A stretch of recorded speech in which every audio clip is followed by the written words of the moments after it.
नमस्कार दोस्तों। आज की दौड़ती भागती जिंदगी में हर कोई अपने काम के कारण काफी व्यस्त रहता है। ऐसे में ना तो समय पर खा पाता है, ना ही समय पर आराम मिलता है। इन सब चीजों का बुरा असर हमारे शरीर पर नजर आता है।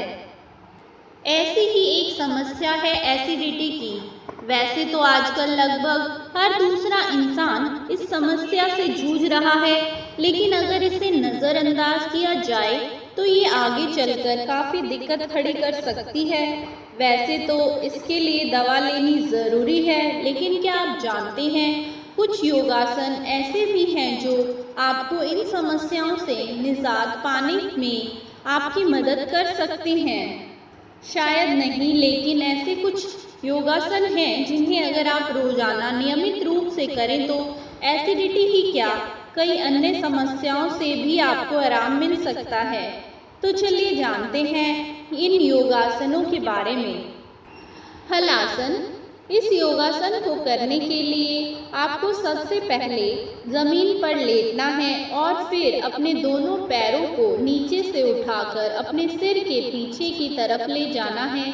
साथ ही यहाँ कुछ समय के लिए रुकना भी है। ऐसा करने से ये आपको एसिडिटी से राहत दिलाने में और वजन घटाने में भी मदद करता है। कपालभाति।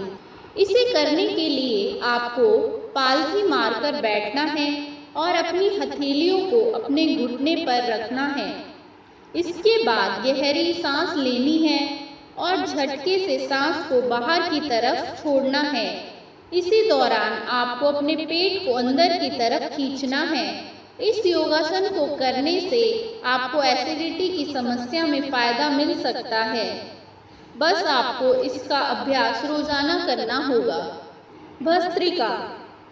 इसे करने के लिए आपको एक जगह पर बैठना है और अपनी सांसों पर ध्यान देना है। साथ ही लंबी सांस लेते हुए इसे छोड़ना है। इससे शरीर में रक्त संचार होने में मदद मिलती है। एसिडिटी और अपच जैसी दिक्कतें दूर करने में भी यह मदद दिलाता है। उष्ट्रासन। इस योगासन को करने के लिए आपको अपने घुटनों पर बैठते हुए पीछे की तरफ झुकना है। फिर अपनी दाहिनी एड़ी को अपनी दाहिने हाथ से और बाईं एड़ी को या फिर बाएं हाथ को पकड़ना है। इसके बाद अपने सिर और गर्दन को पीछे की तरफ मोड़ते हुए अपनी कमर को थोड़ा आगे की तरफ करें। इससे आपकी पीठ की दिक्कत, नर्वस सिस्टम जैसी चीजों में आराम मिलता है। तो ये थी जानकारी आज के लिए। इसी तरह की जानकारी लेकर फिर हाजिर होंगे। तब तक के लिए नमस्कार। स्वस्थ रहें, खुश रहें।